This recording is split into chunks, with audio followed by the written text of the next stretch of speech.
I think today was very useful. We had some very nice presentations early on, so it was good to get an update as to where the government is with its task force and some of the new things that are coming out as they get ready to move into the next phase of implementation of their strategy on REDD.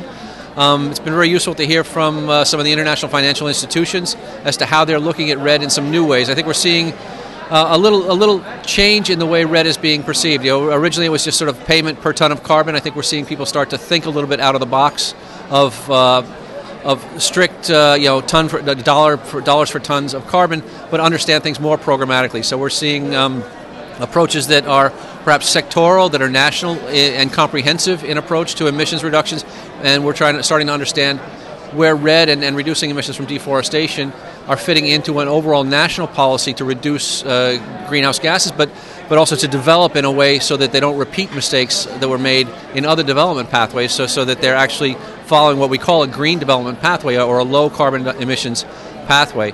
So I think we're seeing some new thinking emerge, and it's bringing a group together like this. It's nice because you sort of see it emerge organically from the different viewpoints that are expressed over the course of the day. You see some lights going on here and there as one group starts to identify with some thinking that they're seeing in another group, and how that maybe is going to help bring viewpoints together, bring different sectors of society together that need to have this dialogue and look at things in a new way.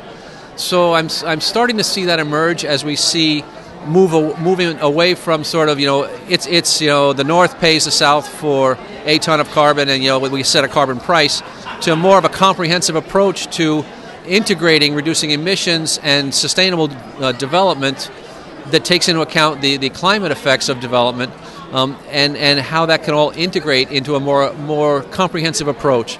So it's nice to see this type of thinking emerge, and this type of forum provides yet one other opportunity to see that happen. It's nice to see this happening in Indonesia, which is sort of at the epicenter of the international debate on deforestation and sustainable land management as well. So I think it's been a good sharing between folks who have been thinking about this and working on this a little bit behind closed doors within the government to come out and share with the private sector to share a bit of their understanding of things and their vision of where it fits into their plans for development of their businesses and their individual sectors of the economy. So I think from that perspective, it's been useful, but also a bit enlightening for different groups to begin to come together on this type of a vision. In the international context, this kind of dialogue and bringing together stakeholders like this, how does it look moving towards Durban in 2.5 months?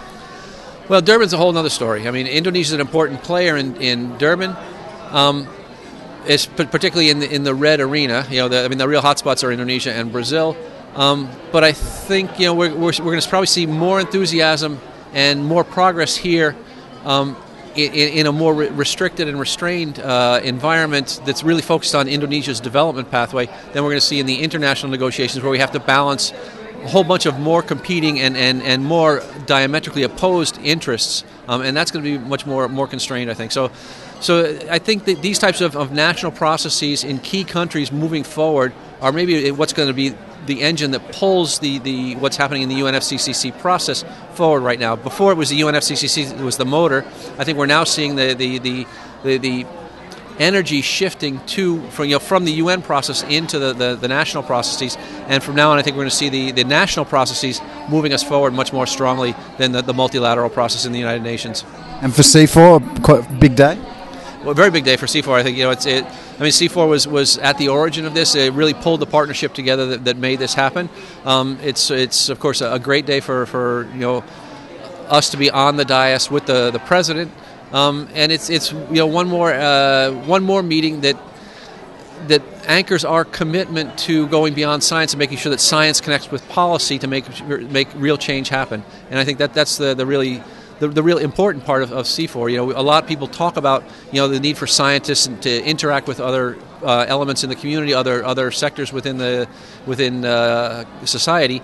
CIFOR is actually making that happen through things like this, and CIFOR being at the initiation of this, asking the private sector to come to the table, sit down and talk with us, asking the government to come and sit down and talk with us together, is really helping to make CIFOR more relevant and hopefully keeps our scientists' eye on what's the real prize and what's really happening out there in the real world. So it anchors us more in what's really going on in the world, and gets us out of our laboratories, out of our field sites to understand, so that when we go back to these laboratories and these field sites, we understand just where this all fits in, and we can perhaps be more strategic in how we do our research.